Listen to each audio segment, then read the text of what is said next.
Welcome students. So in this period we will study about the linkage groups. So here you know that the genes, these are located on the chromosomes. Okay.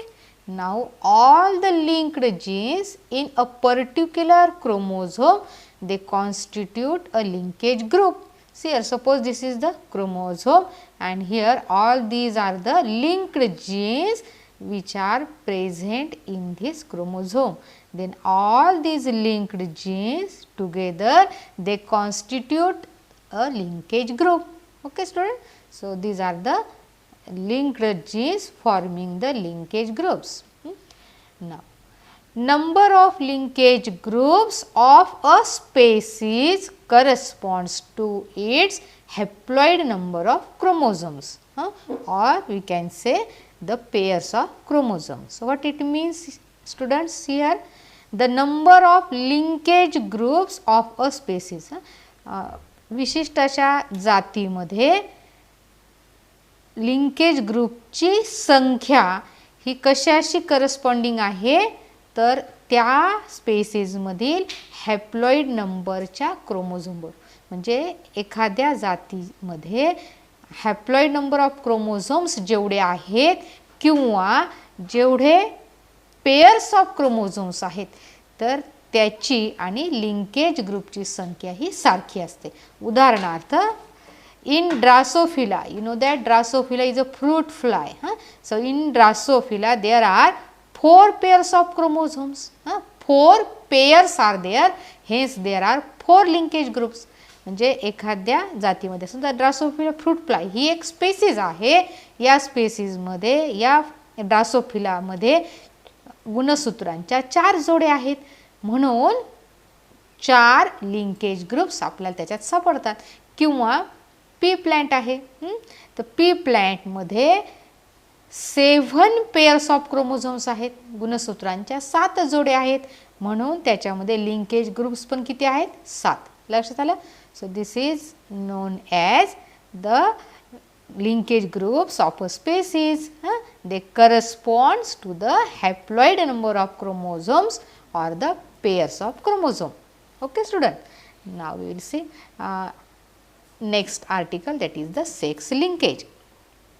The transmission or inheritance. मला मी सांगितले transmission किंवा inheritance याचा एकच होतो की संक्रमण आहे, एका पिढीकडून पुढच्या पिढीकडे जाणे, त्याला म्हणायचं संक्रमण किंवा inheritance. So this inheritance of X linked and Y linked genes from the parents to their offspring is called as sex linkage. आता बघा स्टुडंट्स, X आणि Y क्रोमोझोमच्या रचना आपण मागच्या तासामध्ये शिकलेली आहे. तर X लिंक्ड जीन्स आणि Y लिंक्ड जीन्स कुठे असतात, तुम्हाला आठवत असेल की X आणि Y क्रोमोझोमचा जो नॉन होमोलॉगस पार्ट आहे स्टुडंट्स, आपण कालच्याच तासात शिकलो बघा. हा X क्रोमोझोम आहे, हा Y क्रोमोझोम आहे. पण हे दोन सारखे पार्ट्स आहेत की नाही, याला आपण म्हणतो होमोलॉगस क्रोमोझोम. आणि हे दोन असमान भाग आहेत, या असमान भागांना आपण म्हणतो नॉन होमोलॉगस रिजन. तर ह्या नॉन होमोलॉगस रिजनवर जे गुणसूत्र असतात ना, त्यांना म्हणायचं एक्स लिंक्ड जीन्स. पाहता एक, आता समजा या ठिकाणी मी जीन्स दाखवले, symbolic structure. So suppose these are the genes present on the non-homologous part of the X chromosome, hence these are called as X-linked genes. And the genes which are located on the non-homologous region of the Y chromosome, these are called as Y-linked genes. Right, लक्षात आता. So X-linked genes are here and Y-linked genes are here. So these genes, they show sex linkage. They show sex linkage. So here such type of sex linkage or sex linked inheritance, it is of 3 types: X linked inheritance, Y linked inheritance and XY linked inheritance. Okay student. Now so the sex linkage, it is of 2 kinds. Kinds means prakar. It is of 2 types: complete sex linkage and incomplete sex linkage. So first of all we will see about the complete type of sex linkage. See here students, the genes located on non-homologous regions. आता मी तुम्हाला दाखवला non-homologous regions कोणता असतो तो of X and Y chromosome show complete linkage. Okay. These genes inherit together because crossing over does not occur in this region. Actually, in the last period we have studied complete linkage. Now we are studying complete sex linkage, that is about the sex chromosome. See here student, see here, this is only the upper non-homologous part of X chromosome, this is a non-homologous part of Y chromosome. Here these are the genes. So see here, the X linked traits म्हणजेच X linked characters, these are due to the X linked genes. Okay student, so X linked genes show X linked characters and Y linked genes show Y linked characters किंवा they control Y linked characters. आता लक्षात ठेवा, traits म्हणजेच characters आहे. आपण मागच्या वेळेस बघितलं की ट्रेट्स ही टर्म म्हणजे काय आहे की जे कॅरेक्टर्स पुढच्या पिढीकडे ट्रान्समिट होतात त्या कॅरेक्टर्सला आपण काय म्हणतो, ट्रेट्स म्हणतो. ठीक आहे. आता एक्स लिंक ट्रेट्स कोणते कोणते आहेत ते आपल्याला या ठिकाणी दिलेलं आहे. पहिला ट्रेट आहे हिमोफिलिया. तर haemophilia which is also non as bleeders disease, हा आपल्याला डिटेलमध्ये शिकायचाच आहे पुढे. तर पहिला एक्स लिंक्ड ट्रेट आहे जो एक्स क्रोमोझोमवर असणाऱ्या जीनमुळे होतो, तो आजार आहे हिमोफिलिया. दुसरा आहे रेड ग्रीन कलर ब्लाइंडनेस, हा पण आपल्याला डिटेलमध्ये शिकायचा आहे. आणि तिसरा आहे मायोपिया, ज्याला आपण मराठीत लघुदृष्टी म्हणतो किंवा शॉर्ट साइटेडनेस, असा हा आजार आहे. आता ॲक्च्युली हे 3 एक्झाम्पल आहेत एक्स लिंक ट्रेट्सचे. आणि वाय लिंक्ड ट्रेट्स आहे, याचे 2 उदाहरणं तुमच्या सिलेबसमध्ये दिलेले आहे. एक आहे हायपर ट्रायकॉसिस. आता हायपर ट्रायकॉसिस म्हणजेच थोडक्यात काय की the presence of hairs on the ear pinna. आता बघा हा वाय लिंक ट्रेट आहे की नाही, तर Y chromosome is present only in mail.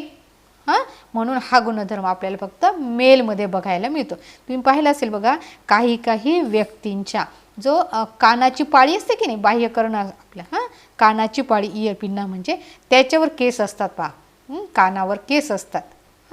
तर त्याला म्हणायचं हायपर ट्रायकॉसिस. समजलं का. आणि दुसरा वाय लिंक्ड ट्रेट आहे that is called as ichthyosis. तर what is this ichthyosis? Actually it is a congenital skin condition which causes the epidermis to become dry and horny like fish scale.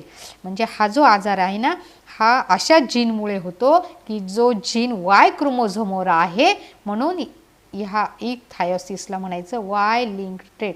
तर अशा व्यक्तीमध्ये की ज्या व्यक्तीला हा gene मिळालेला आहे त्या व्यक्तीची जी स्किन आहे की नाही, त्वचेचा वरचा लेअर कोणता असतो, इपिडर्मिस आहे. तो हा त्वचेचा वरचा लेअर हा ड्राय होतो, कोरडा होतो, हॉर्नी म्हणजे थोडासा खडबडीत असा होतो. तर त्या व्यक्तीची त्वचा नेहमी कोरडी आणि खडबडीत होते. कशासारखी? Fish scale. माशांचे खवले बघितले ना, माशांच्या पाठीवर जे खवले असतात त्याच्यामुळे कशी खडबडीत दिसते त्वचा, तशा प्रकारची त्वचा होणे हा जो आजार आहे याला म्हणायचं ichthyosis. Okay student, so ichthyosis म्हणजे ड्राय अँड हॉर्नी स्किन किंवा epidermis and presence of hairs on the ear pinna. So these are the Y linked traits. आता एक लक्षात घ्या, वाय क्रोमोझोम फक्त मेलमध्ये असतो म्हणून हे आजार आपल्याला मेलमध्ये दिसतील. आणि ॲक्च्युली एक्स आहे ना, हा एक्स लिंक्ड ट्रेट तुम्हाला माहिती, एक्स क्रोमोझोम मेलमध्ये पण आहे, फिमेलमध्ये पण आहे. म्हणून हे जे आजार इथे लिहिलेत की नाही तिन्ही पण हे आपल्याला स्त्रियांमध्ये पण आढळतात आणि पुरुषांमध्ये पण आढळतात. Okay student, so this is about the complete sex linkage.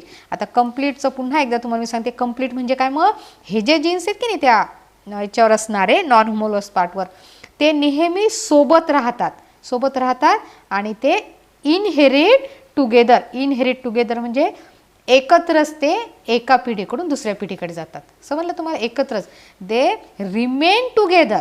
Okay, and they inherit together, एकत्र जातात. त्यांचा पुढच्या पिढीकडे जाण्याचा जो ट्रान्समिशन आहे, इनहेरिटन्स हा कंप्लीट आहे, म्हणून याला म्हटलेलं आहे complete sex linkage. Okay student, now the next one is incomplete sex linkage. Now see here, incomplete word is there. Okay, now see here, the genes located on homologous region. आता उलट घ्यायचं, इथं non homologous region घेतलं की नाही आपण, इथं घ्यायचं होमोलॉगस रिजन. आता बघा एक्स आणि वायचा हा जो सारखा पोर्शन आहे तो मी इथं दाखवलेला आहे. आता याचा वरचा भाग हा इथं आलेला आहे, कशासाठी, कंप्लीट लिंकेजसाठी. एक्स आणि वायचा हा जो खाली असणारा समान भाग जो आहे ना, आता पुन्हा मी तुम्हाला कालच्या डायग्राममध्ये दाखवते. ठीक आहे, पुन्हा एकदा हे पहा, हे बघा, हा भाग आणि हा भाग अगदी सारखा आहे की नाही, एक्समध्ये आणि वायमध्ये हा अगदी सारखा भाग आहे, म्हणून याला म्हणतात होमोलॉगस पार्ट. आणि याच्यावरचे जीन्स आहेत की नाही, ह्या दोन्हीवरचे हे पण अगदी सिमिलर असतात, म्हणजे similar types of genes are present on the homologous region.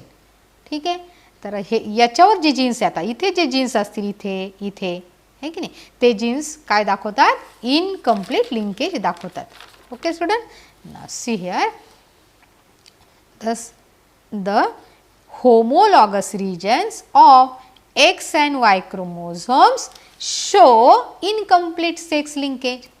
They show incomplete sex linkage. See here student, the next article now, that is the crossing over. Actually this term crossing over, it was first coined by the scientist Morgan. Morgan या शास्त्रज्ञांनी हा शब्द वापरला सर्वात प्रथम, crossing over. So you know that it is one of the step that takes place during the cell division, that is the meiosis. Okay, now see here, what is the definition of crossing over? Crossing over is a process that produces new combinations. म्हणजे पुढच्या पिढीमध्ये ऑफस्प्रिंगमध्ये नवीन combinations, म्हणजे गुणधर्मांचे नवीन combinations, ज्यालाच आपण रिकॉम्बिनेशन्स असं सुद्धा म्हणतो, ते बघायला मिळतात. ठीक आहे, आणि तुम्हाला माहिती आहे नवीन गुणधर्म हे कोणताही गुणधर्म जीन्समुळे आहे ना, तर जेव्हा नवीन कॉम्बिनेशन्स बघायला मिळतात किंवा रिकॉम्बिनेशन्स बघायला मिळतात, त्या जीन्समध्ये झालेल्या एक्सचेंज ऑफ सेगमेंट्समुळे, म्हणजे जीन्सची जी अदलाबदल होते क्रोमोझोम्समध्ये, त्यामुळे आपल्याला नवीन कॉम्बिनेशन्स बघायला मिळतात. Okay student, so see here, it is the process that produces new combinations of the genes by exchange अदलाबदल होणे. So exchanging of the corresponding segments between non sister chromatids. हा शब्द लक्षात घ्या, non sister chromatids of homologous chromosomes. आता पुन्हा एकदा, actually हे 11वीला आपण सर्व शिकलेलो आहोत. सिस्टर क्रोमॅटिड म्हणजे काय, नॉन सिस्टर क्रोमॅटिड म्हणजे काय, मी पुन्हा एकदा तुम्हाला सांगते. होमोलॉगस क्रोमोझोमची पुन्हा आता डेफिनेशन आठवा, आपण मागच्याच तासामध्ये याच प्रकरणात बघितलं आहे की the morphologically, genetically, structurally similar chromosomes are called as homologous chromosome. तर होमोलॉगस क्रोमोझोमची एक जोडी असते, पेअर असतो.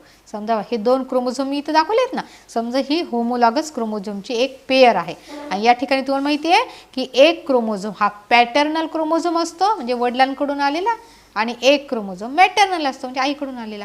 समजा हे 2 क्रोमोझोम आहेत, हे होमोलॉगस क्रोमोझोम आहेत. तर या ठिकाणी त्यांनी काय सांगितलेलं आहे, आता या क्रॉसिंग ओव्हर पॅटर्नमध्ये क्रॉसिंग ओव्हर कोणत्या क्रोमॅटिड्समध्ये होतं, लक्षात घ्या बरं का. आता पहा, इथे समजा हा ब्लॅक कलरचा एक क्रोमोझोम मी दाखवलेला आहे, तर या एका क्रोमोझोमला 2 क्रोमॅटिड्स असतात. मागच्या आपण पिरियडमध्ये शिकलो स्ट्रक्चर ऑफ क्रोमॅटिड. ओके, तर आता पहा, हा एक क्रोमॅटिड आहे समजा, आणि हा एक क्रोमॅटिड, झाले 2 क्रोमॅटिड. आणि याचे हा दुसरा क्रोमोझोम आहे, याचा हा एक क्रोमॅटिड आहे, हा एक क्रोमॅटिड आहे. लक्षात आलं तुम्हाला. आता बघा, एकाच क्रोमोझोमचे 2 क्रोमॅटिड, एकाच क्रोमोझोमचे 2 क्रोमॅटिड, त्याला म्हणायचं सिस्टर क्रोमॅटिड. समजलं तुम्हाला. आता बघा, हा क्रोमोझोम आहे, याचे हे 2 क्रोमॅटिड, याला म्हणायचं सिस्टर क्रोमॅटिड. पण नॉन सिस्टर कोणते झाले मग, तर ह्या गुणसूत्राचा एक क्रोमॅटिड आणि दुसऱ्या गुणसूत्राचा दुसरा क्रोमॅटिड, हे 2 परस्परांचे काय झाले, नॉन सिस्टर क्रोमॅटिड्स. लक्षात आलं तुम्हाला. So one chromatid of suppose paternal chromosome and the other chromatid of maternal chromosome. These are the non-sister chromatids. म्हणजे दोन्ही गुणसूत्रांचा एक एक क्रोमॅटिड जो आहे तो काय होतो, क्रॉसिंग ओव्हर दाखवतो आणि यांच्यामध्ये काय होते, जीन्सची अदलाबदल होते आणि नवीन कॉम्बिनेशन्स तयार होतात. आता पहा इथे क्रॉसिंग ओव्हर झालेले आहे, इथे पुढे काय झालेले बघा, इथे जिथे क्रॉसिंग ओव्हर झालं तिथं दोन्ही पण सेगमेंट्स क्रोमॅटिडचे कट झाले. पहा हा इथे कट झाला, हा इथे कट झाला, हा इथे कट झाला, हा इथे कट झाला. लक्षात आलं. आता याच्यानंतर काय होतं माहिती का, एक्सचेंज ऑफ सेगमेंट होतो. म्हणजे बघा हा जो हा ब्ल्यू सेगमेंट आहे की नाही, हा याला जोडला जाईल ब्लॅकला, आणि हा ब्लॅकचा सेगमेंट आहे हा ब्ल्यूला जोडला जाईल. इथं पण तसंच होईल. हा तुकडा आहे ना हा इकडे जोडला जाईल, हा इकडचा तुकडा इकडे जोडला जाईल. त्याला म्हणायचं एक्सचेंज ऑफ द सेगमेंट्स. आणि याच्यामुळे काय झालेलं आहे, न्यू कॉम्बिनेशन्स तयार होतात किंवा रिकॉम्बिनेशन्स तयार होतात. समजलं तुम्हाला. अशा प्रकारे हा क्रॉसिंग ओव्हर आहे. So crossing over always occurs between the non sister chromatids of homologous chromosomes. Okay student. Now next one, the crossing over occurs during the Pachytene stage of prophase 1 of meiosis. आता बघा 11वीला आपण in detail शिकलेले आहे sale division प्रकरण. Meiosis आपण शिकलो, आधी mitosis शिकलो, मग मियोसिस शिकलो. तुम्हाला इथे meiosis that is a reductional cell division. Okay. Meiosis is completed in 2 steps. आठवतं तुम्हाला, मियोसिस 1 अँड मियोसिस 2.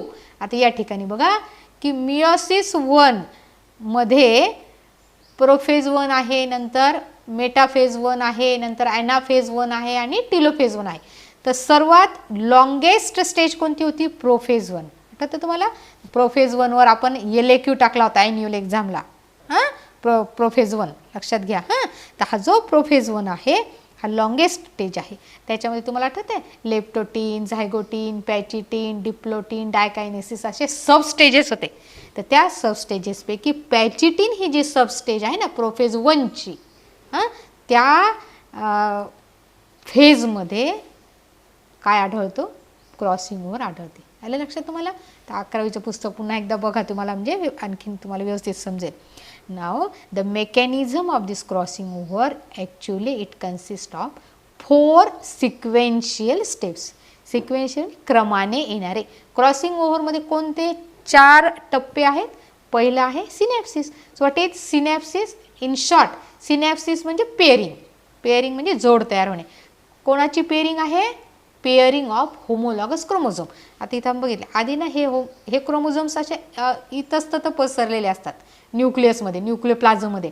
परंतु जेव्हा क्रॉसिंग ओव्हर सुरू होतं की नाही, तर होमोलॉगस क्रोमोझोम जे आहे ते एकमेकांच्या जवळ येतात आणि त्यांची पेअरिंग होते. त्या प्रोसेसला म्हणायचं सिनॅप्सिस. समजलं का. नंतर आहे टेट्राड फॉर्मेशन. टेट्रा म्हणजे काय, 4. आता थोडक्यात लक्षात घ्या. टेट्राड फॉर्मेशन म्हणजे या ठिकाणी बघा आपल्याला असे 4 क्रोमॅटिड दिसतात ना. 2 क्रोमॅटिड ह्या गुणसूत्राचे आहेत आणि 2 याचे. टोटल किती क्रोमॅटिड दिसतात आपल्याला, हे जवळ आल्यामुळे 4 दिसतात ना. याला टेट्राड म्हणतात. काय म्हणतात याला, टेट्राड. याला आणखीन एक नाव आहे बघा, तुम्हाला आठवत असेल, याला बायव्हॅलेंट पण म्हणतात. बायव्हॅलेंट, बाय म्हणजे 2 गुणसूत्र एकत्र आले की नाही इथे, म्हणून याला बायव्हॅलेंट पण म्हणतात किंवा याला टेट्राड फॉर्मेशन पण म्हणतात. तर क्रॉसिंग ओव्हरची दुसरी स्टेप काय झाली मग, टेट्राड फॉर्मेशन. समजलं का. आता तिसरी स्टेप आहे actually the crossing over takes place means non sister chromatid they cross each other. This here actually the point at which the non-sister chromatids they cross, they overlap here, that point is called a chiasma, if you remember. Okay student. Now the fourth step is terminalization. Now this chiasma actually it proceeds towards the end of this chiasma proceeds it towards the end of the chromosome here, and that process is called as terminalization. Okay student. And later on, after the exchange of the segments, the 2 chromosomes separate from each other in dikinesis, diplotin, etc. So thus the phenomenon of the crossing over, it is actually universal. It occurs in all the sexually reproducing organism during the gamete formation, and it is necessary for the natural selection. Because it increases the chances of variation. हां, तर variation म्हणजे विविधता आहे ना. सजीवांमध्ये विविधता का बघायला मिळते आपल्याला? ही विविधता कशामुळे आहे? कारण याच्यामध्ये रिकॉम्बिनेशन्स होतात की नाही, आपण आता बघितलं. एक्सचेंज ऑफ मटेरियल होतं, एक्सचेंज ऑफ सेगमेंट्स होतात, एक्सचेंज ऑफ जीन्स होतात, म्हणून व्हेरिएशन्स होतात. आलं लक्षात तुम्हाला? So this is about the crossing over. The last point, Morgan's experiment. आता आपण बघितलं क्रॉसिंग ओव्हर हा शब्द, ही टर्म कोणी दिली आपल्याला? मॉर्गनने दिलेली आहे. तर मॉर्गननी काही एक्सपेरिमेंट केलेले आहेत काय दर्शविण्यासाठी? लिंकेज आणि crossing over. Okay, so actually you know that the Drosophila fruit fly is there. So actually Morgan carried out the experiments, mainly dihybrid crosses, like that of the Mendel's experiment. So, but Mendel carried out on pea plant and the Morgan carried out the experiments on the Drosophila fruit fly. Why he used the Drosophila? Because this fruit fly has a short lifespan, छोटंसं आयुष्य आहे तिचं, about 2 weeks, 2 आठवड्यापर्यंत तिचं आयुष्य आहे. It can be easily grown in the lab, है ना, laboratory, and the dihybrid crosses they are studied in the lab. So first cross he made, Morgan made, between the yellow bodied and white eyed female. आता इथं ना 2 या ठिकाणी आपल्याला त्याचे traits पाहायला मिळतात. बॉडी कलरमध्ये एक येलो बॉडी असणारी ड्रॉसोफिला आहे आणि दुसरी आहे ब्राऊन बॉडी असणारी. बॉडी म्हणजे शरीर आहे, हे लक्षात घ्या. आता म्हणजे पिवळ्या रंगाची माशी आहे आणि ब्राऊन रंगाची आहे. आणि जी येलो बॉडी असणारी ड्रॉसोफिला आहे तिचे डोळे कोणत्या रंगाचे आहेत? व्हाईट.